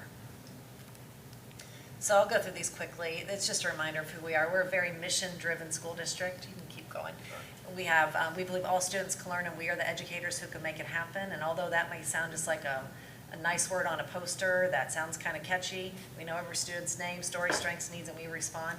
But over the course of time here in West Clermont, those words have become more than words on a poster or on a slide. It's becoming the vision that people are leading, and that is because of our principals. Because our principals are the ultimate modelers of this and have been incredible to make this happen. And it's the supports around this, the principals that keep them going. Because we were joking earlier saying, what did you say about being a principal? You have to be a little crazy. Yeah, you have to be a little bit crazy. And so we've got to have a great support system to support that little bit crazy. You know our mission, vision, and values, and the greatest thing that we have seen over the course of the last couple of years is that we're not having to say these words as much as students are using these words, our parents are using these words, staff are using this because they see it living. It's a living vision, not just a poster. So why do we exist? We want to ensure that every student is future ready. And as there are changes in the landscape of the workforce, of how we learn and play and how we shop, everything is changing. And so we want to make sure that our kids are the most resilient, adaptable, lifelong learners that we can possibly produce. And that graduation ceremony that we all just came from a few weeks ago what a testament to, I mean, you just saw them all, like cords draped around their necks, just really a very talented class, and the highest graduation rate we've seen, and with the largest class that we've had. So what will we do? Our goal is to transform teaching and learning where every student graduates with meaningful employment or higher education opportunities. We don't want just the least common denominator kind of access to learning. We want it to be rigorous and something that gives real-world experience so that kids can rule in things, they can rule out things. And we have three main goals. Pathways of Performance is more focused on academics and the development of the whole child. People is all about surrounding our students with the high-quality educators and a support system of community partners and family. And then Place really is all about the kind of environment we create, the safetiness, the welcoming environment we have, as well as having modern learning environments that meet the needs of the students technologically, agility-wise, and so that these environments are best suited for their developmental appropriate needs. So what I want to celebrate here are just the highlights of what has been accomplished. And again, I give all the credit in the world. We always say if we can write it down, we can make it happen. And this is the, it's a lot of text that I'll just hit some highlights of, but it is really the work of the district leadership team that is so dedicated to ensuring that there's a great quality experience for kids here. So if you'll go back to Pathways of Performance, I just want to highlight the course of study process. I've mentioned it a few times today, but we're in year 3 with math, science year 2, English language arts year 1. Ellie led the team of innovation course of study. You guys heard about that a few meetings ago. We focused first on PK5, and that will be expanded to 6 through 12 next year. This has really come out of exactly what we hear from students all the time, and Randy's mentioned this to you. Whenever you meet with high school students, they say, okay, it's great that you're talking to us about this, Ms. Evans, but you got to get down to the middle school. You got to get down to elementary, because we had no idea what kinds of choices to make when we got here to high school. And so this is, in listening to them, we are providing those experiences, so they will link up from elementary all the way to the senior year to help them be more informed about what possibilities are out there for themselves. The modern literacies that we're thinking, we are putting reading, writing, listening, speaking, and presenting at the core of every single classroom. So it's not just an ELA, are you going to get these experiences? And I will tell you, it's setting our students apart. You heard it yourself just in hearing the graduation speeches, how expressive those kids are, looking people in the eye, shaking their hands. These soft skills that end up being difference makers is what we're doing. And you do that by learning to think critically and express yourself, and that's what we're providing for our students. In the multi-tiered systems of support, the big change this year was mental health. For years, we couldn't find more than 3 therapists to serve all the needs in West Clermont. And Eric led a huge movement, a partnership with MindPeace, that I think it was at least 21 that we had this year, right? 21, or is it more? About 25. Okay, 25 therapists that we had consistently for the bulk of the year. Before that, mind you, we could barely find 3. We could barely get 3. So with that partnership, we did not add $1 to the budget to do this. It's all through our partnerships. And it's been an incredible response to get kids to come to school and be ready to learn. Okay, next one, Dan.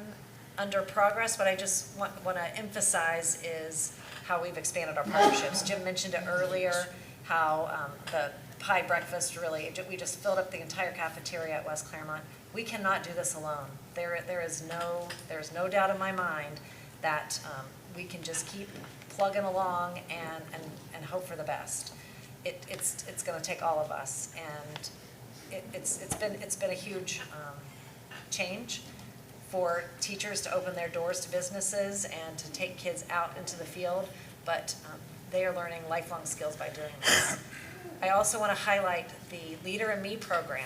This is a Covey, internationally known, amazing program that teaches the 7 habits of highly effective students. The Leader in Me team has been here working with our team throughout all of June, and they are blown away by year 1 implementation levels of that, and how this is going into our school district at scale. And I look forward to, down the road, seeing West Clermont becoming Leader in Me School District nationally recognized, where people are coming here for visits because of the high level of implementation and the impact that it's made on our students and in this community. Under progress, we continue to keep school safety as a top priority. Every October, we're doing the survey to find out what tweaks that we need to make, and Mr. LaFata has been great at responding to that with his team.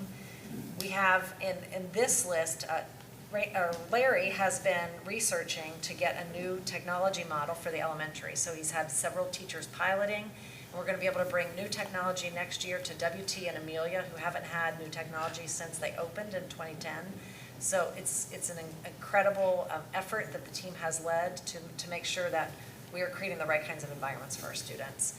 And finally, I'll give Dan and the cabinet all the credit in the world for the 2030 financial investment plan. There's nothing on this page that we don't vet and work on together to make sure that the resources in place, that the budget is sound, and that we are not looking just to tomorrow or this week. We are 2030 planners, like keeping the end in mind and working backwards to make sure that we are equipped and prepared for what's to come, knowing that there's lots of unknowns that we are always navigating.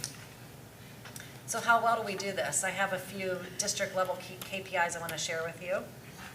Next slide. So we're going to find out more about this as the summer goes on, as more tests are finalized. But you can see in our academics, we went up in our performance index, and we've been able to move our target because of it. Our climate and culture score is, it's harder to see on the, I guess it's better if you get to look at the links and dig into it. But you're seeing an improvement from last year to this year. Engagement is up 2%. And again, we've been able to change our targets because we're making so much progress. Behavior, more students are behaving in appropriate ways across the board. More kids are coming to school on a regular basis. Obviously, we have higher hopes and bigger dreams, but we are seeing that incremental progress. And probably the most impressive metric up here is the graduation rate, 97.4% from this year's class. And just 7 years ago, that number was 89%. So really incredible work. That is a district-wide. Teachers get all the credit for that. The principals working with them, just absolutely incredible. Because you don't just do this in the senior year. This does not just like end up as something that's responsible for those teachers. It's everything coming together. So moving forward, what are you going to see from the team? We're going to continue to keep Portrait of a Graduate as our North Star, and keep going. And we're going to click through this quickly. We've kept this metaphor in front of you of the Jeep representing West Clermont. If we're going to have kids blaze new trails and be able to be prepared for anything, not just something, then the district has to blaze new trails. We have to line these 4 tires, and we can't go around with a flat. We have the modern environments, that's the next slide, shows that we've got an issue there. We're already out of space in the elementary, and the numbers are what they are. And so we have listened to the community, they have responded, we respect that, and now we got to start working on Plan B. So you are going to see over the course of the next 3 to 6 months, the cabinet coming to you with presentations. And they will break down each topic. They will talk about modern learning environments. They'll talk about our partnerships. They'll talk about the learning model, as well as the workforce, and bring all the data to you so you can see where we need to put our investments moving forward. You will see a big focus on innovation and continuous improvement, because we want to make sure that all of our schools are future ready. We can't afford to have pockets of excellence or pockets of innovation. It really has to be district-wide, because this is not educational lottery for our kids. We want all kids to have these great experiences. And so you will hear more and more about that from Ellie and her team. And you'll see the Leader in Me framework really take off. It's at the core, it's a continuous improvement model, and it's exactly what we've been after for a long time, and that is to connect all of our teams. We want from the boardroom to the classroom to be completely aligned and working together. And the Leader in Me framework is going to help make that happen. So when you add the instructional model, the continuous improvement mindset with innovation, you'll end up having these WC Your Future classrooms that we can be proud of. I really do see here in the future of West Clermont visits from people all over the nation that will come to see what's happened as as the transformation continues to take hold. That's it? Yeah, that's it. So that is the update from this year's strategic plan. We've spent time tweaking next year's goals and next year's action steps. So David will be bringing that to you guys in the fall. But we're on target. We've met the goals that we needed to this year. You know, certain things we did faster than we expected. Some things are going, they're a little more challenging than we thought. And we'll bring that to you. So, well, David will bring that to you. Okay, up now for my comments, right? Is that where we are? Mm-hmm. So what I want to do is quickly review what we're hearing from House Bill 96, moved from the conference committee to the governor. I am seeing online that the governor has signed the bill, but there are still points of interest for the governor to possibly veto. And so some of those that I saw in this particular article were related to the flat rate income tax. What's being suggested right now, it includes a 2.75 flat rate income tax. There's also a question in there about the carryover. As of right now, the cap on our carryover cash balances was split the difference between, the Senate wanted 50%, the House wanted 30%, so they kind of settled on 40%. And there's mention in this article that's something that Governor DeWine is more into the local controlling that and not the state getting involved. And there was also mention of the emergency levies and substitute levies in this article. So under the Fair School Funding Plan, as Dan mentioned, the state share for West Clermont will be 35% in fiscal year 26, and it'll go down to 32% in fiscal year 27. But we are seeing an increase, and also, as he stated, what he believes is true at this moment is that increase is because of our performance. So it's really important that we're always connecting the dots. Or what were the inputs? What is keeping that performance high? What are all those things? And we always ask that in our team, like, what's the impact? Not just that we're doing a bunch of activities, but what are the results that we're getting? We were successful in keeping inside millage out of this budget bill. So the inside millage and our ability to still use that for paying on the high school debt is still in play. But as Dan says, because it keeps coming up year over year, it's kind of like a dark cloud that we have to keep our eye on. I'm trying to see which other ones I need to bring up.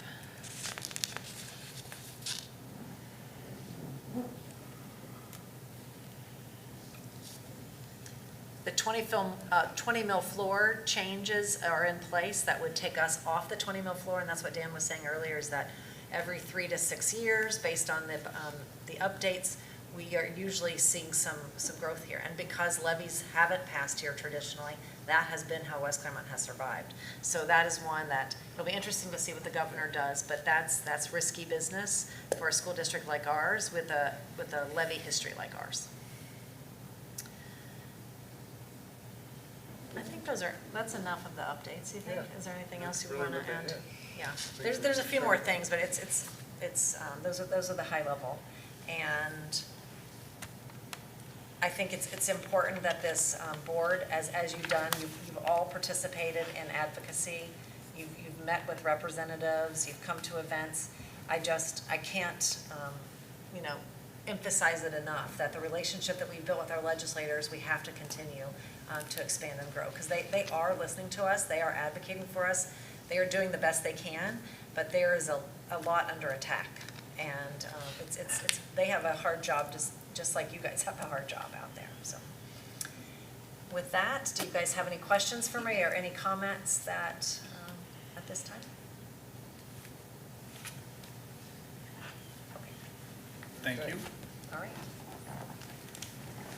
All right, there's 3 action items that I have, and it is, the items that kind of end this fiscal year and then move us into the FY26 year. The first is the final amending and supplementing the FY25 annual appropriations. There's 3 funds that need some adjustment. There is, in the general fund, a $326,000 adjustment that's mainly due to the increase in the retirees, projected severance, some curriculum materials that basically, instead of waiting until next year, we're buying this year, that would be taken out of next year's budget. and then the transfer to the athletic funds that is done annually. There is an adjustment to the food service fund, and that is for some things that we wanted to get done before June 30th rather than wait till the July 1 budget.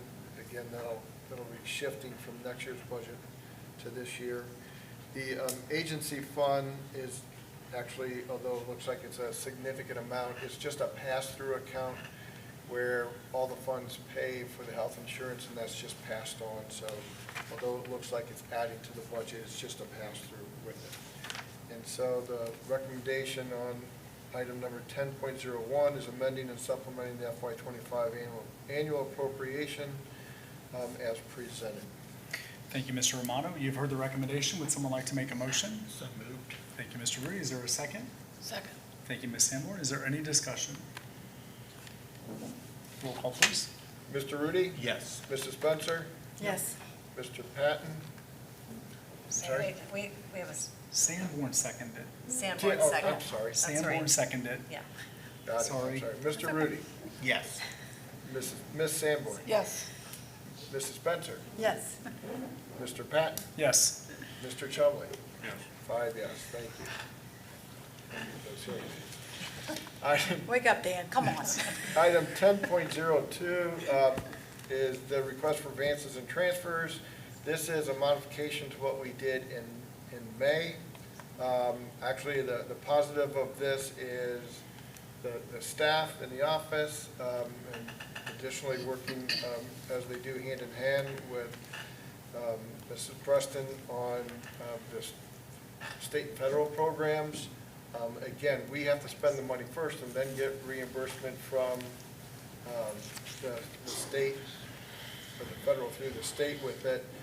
We do those cash requests, and that did reduce the amount of money on the advances for this year. I think it's the lowest it's been in probably since I've been here, 5 or 6 years, so that's a positive thing. So the schedule that you see replaces the one that we did in May. The transfer amount that you see, the heavy one, is that annually we do a transfer that subsidizes the athletic fund primarily for the supplemental pay for the coaches and advisors. And so the request is, item 10.02, is to approve the FY25 advances and transfers as presented. Again, it's modifying what we did in May. Thank you, Mr. Romano. You've heard the recommendation. Would someone like to make a motion? So moved. Thank you, Mr. Rudy. Is there a second? Second. Thank you, Ms. Sanborn. Any discussion? Mr. Rudy? Yes. Ms. Sanborn? Yes. Mrs. Spencer? Yes. Mr. Patton? Yes. Mr. Chumley? Yes. 5 yes.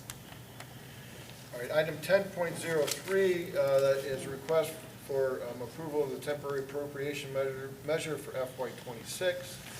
So as we go forward, this is the spending authority so that we could start spending off the budget for the next fiscal year. Because the way we work with the County Budget Commission, there is not an estimate of the revenue done. They bypass the tax budget, which is done, and some of those things may change next year, some may not. But the general fund, the operating fund, is at 75% of what we projected in our 5-year forecast.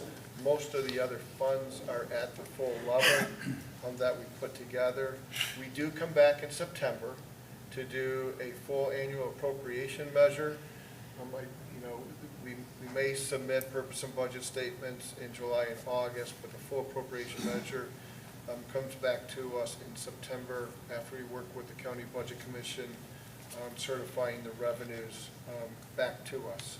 So item 10.03 is a request for the temporary appropriation measure for fiscal year FY26. Thank you, Mr. Romano. You've heard the recommendation. Would someone like to make a motion? So moved. Thank you, Mr. Rudy. Is there a second? Second. Thank you, Ms. Sanborn. Is there any discussion? Thank you. Roll call, please. Mr. Rudy? Yes. Ms. Sanborn? Yes. Mrs. Spencer? Yes. Mr. Patton? Yes. Mr. Chumley? Yes. 5 yes. Okay, I'll be brief in my comments. Again, I always compliment the staff annually for that award of excellence for financial reporting. it goes hand in hand as we do that with our annual audit. And I know the staff was there New Year's Eve, finalizing everything and submitting everything, so it was done on time. So very much appreciate their hard work and their excellence in everything that they do.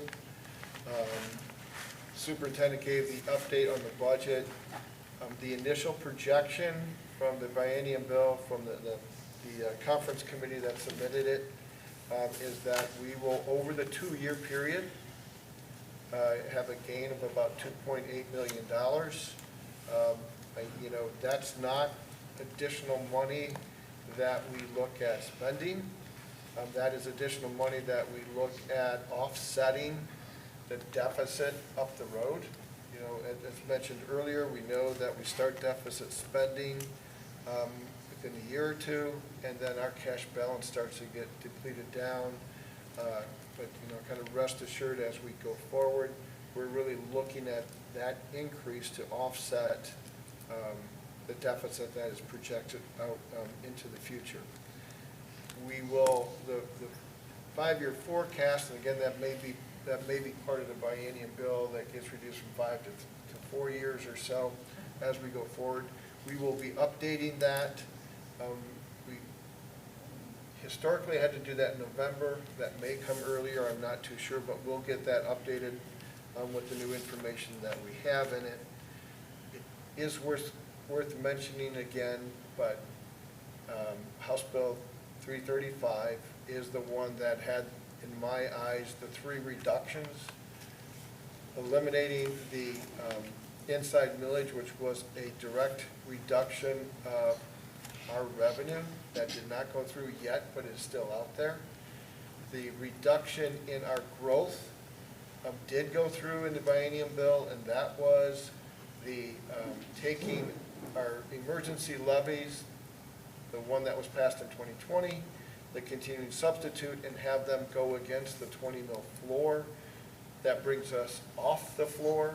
So our ability to grow revenue with increase in valuation does not continue anymore, okay, until the growth is such that it brings us back down to the 20 mil floor, and that will not be for several years. Well, and I don't think I said, or I don't know if you did either, we can't renew the 2020 levy right now in As stated, 2030. right, Yeah. as a renewal levy. Yeah. we'd Did have you to say do that? Something, no, that's the reduction number 3. Okay, sorry. Which is, no, I was just you're thinking, there. I forgot to say that You're there. one. Okay. That is the reduction of our opportunities, right, to put things on the ballot. So typically, that would be a renewal levy, okay, that we could look at doing. So in other words, not really increasing, but just renewing what we have, okay? And so that one and others are kind of stripped away from us as we go forward. So those last 2, reduction in growing the revenue, the reduction in opportunities, did go through. What is still out there, and probably will remain out there and be debated, is the inside millage and what may happen with that. So talking about, momentum and acceleration, we can't take our foot off of our advocacy and making sure that we keep that revenue, that we still have to do that because that bill is still out there and pending. And we got to keep performance. We got to do the performance. It is which is a great thing, but, my experience has been, as you continue to perform, it gets harder, right? As, to keep improving and to maintain where you're at. And once you start slowing down with it, then you start regressing. So it is really important, as the superintendent mentioned, that when we go back, the last 5 years and look what drove performance, we need to keep those things in place and keep adding to them. So, because we're getting rewarded for it. So that is a very good thing. That's it. Thank you. So we're going to. So I thought that the renewal levy, the wording has to be fixed sum levy now. We can't use the word renewal levy. Correct. It basically, they eliminated, I think, the word emergencies, and really that renewal of that is gone. So if you're going to put anything on the ballot, you're really looking at continuing or limited number of years. You're not doing the emergency. And those were things that, when you look at our district, where we're spending in the lowest, percentage-wise at the state, so 17%, you know, if you look at the ranking. Being at the 20 mil floor was a lifeline for us. The ability to put an emergency levy on the ballot, which passed, you know, was a lifeline for us. Those things have gone away. So, you're correct. Thank you, Mr. Romano. We do have a reason to go into executive session. I do want to just emphasize that our next board meeting it's kind of a little out of sequence. It will be July 9th. That's actually on a Wednesday, and it'll be at 7 p.m. So again, July 9th at 7 p.m. here at the Civic Center. But there is a need to go back into executive session for the consideration of the appointment, employment, dismissal, discipline, promotion, demotion, or compensation of a public employee or official. I'll make a motion. Do I have a second? So moved. Thank you, Mr. Rudy. Is there any discussion? Roll call, please. Mr. Patton? Yes. Mr. Rudy? Yes. Mr. Chumley? Yes. Ms. Sanborn? Yes. Mrs. Spencer? Yes. 5 yes. There is a potential that we will be coming back out to have a vote after we're done with executive session.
Thank you. We are back from executive session. Mr. Romano, will you please take roll?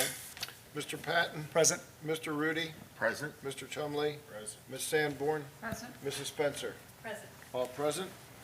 At this point, moving into board business, I personally will make a motion to approve the employment contract for the treasurer as presented. Do I have a second? Second? Thank you, Mr. Rudy. Is there any discussion? Thank you. Roll call, please. Mr. Patton? Yes. Mr. Rudy? Yes. Mr. Chumley? Yes. Ms. Sanborn? Yes. Mrs. Spencer? Yes. 5 yes. Thank you. So, is there any comments? I mean, it's getting late. Does anybody have anything they would like to say? I do have. Go ahead, Mr. Rudy. Okay. And Natasha doesn't know about part of this. Oh, jeez. We had a former employee pass away, I believe in April. His name was Roger Blackburn. He was a pharmacist, and then after retirement from that, became the attendance person at Glenesty Middle School and worked until well into his 80s. So he passed away at 94, maybe. Wow. Just a delightful man. Loved talking to him. The other one is, got word today, Natasha made sure I knew because she knows how I am, but former Superintendent Mike Ward passed away on Saturday from complications from a heart surgery. He had confided with me a few weeks ago that he was having the surgery, but asked me not to say anything. He has been working, I think, on 25% of his heart was affected for over 20 years. They didn't expect him to live more than 3, so he really did a long stint. His wife passed away several years ago. They were in a car accident, and she had effects from that. But Mike was Natasha, another version of Natasha. He came in the 90s, I guess it was 94, he came from Forest Hills, and he paved the way for a lot of things. He was a curriculum person. First, he was assistant superintendent for curriculum. He brought technology here, and we were visited by other districts because of his great plan. He was, I know that he helped the elementary schools to add positions to lower their class size. He was big on teaming, the middle school. We were in a great place because we had a lot of money during the 90s. And what else did he do? Oh, he was in the small school project. I attended Harvard with him and a group from West Clermont 2 different summers where we got the idea and then subsequently the funding. He was just a wonderful person. I was union president, he was superintendent, we got along. I could call him if there was an issue and he took care of it. I just can't say enough. He was a good friend as well as a mentor and superintendent. So it was very, very sad. They're having a celebration of life on July 12th in North Dakota. He went back he moved from Ohio he previously had been in Washington and North Dakota. He moved from here to Arizona. His wife passed away. He moved to California, where he was from originally, Northern California. Then from there, moved to North Dakota because his grandchildren wanted him there, and great-grandchildren. So he was a big entertainer. So he had a nice house built there. Natasha got to meet him last fall. He told me he was coming and in a message and wanted to see the new high school and meet Natasha. And it made his day. Those two were like, I don't know what, thick as thieves immediately. And he would ask me about her in our communications. What was so impressive when we walked around the high school and he reconnected with people that he knew, I mean, he knew their their dog's name, their grandpa. I mean, he just, the connections that he had, the relationships that he So built he here. wasn't just another you, he was another Jim too. Yes, it was like second and next level. And people, I mean, just the smile on their face when they laid eyes on him, it was very special. So thank you. He kidded me about the first time at Harvard, there were 88 people there, and he said, I knew everybody's name and their story in 2 days. I looked at him and I said, who do you think taught me how to do that? The king of networking.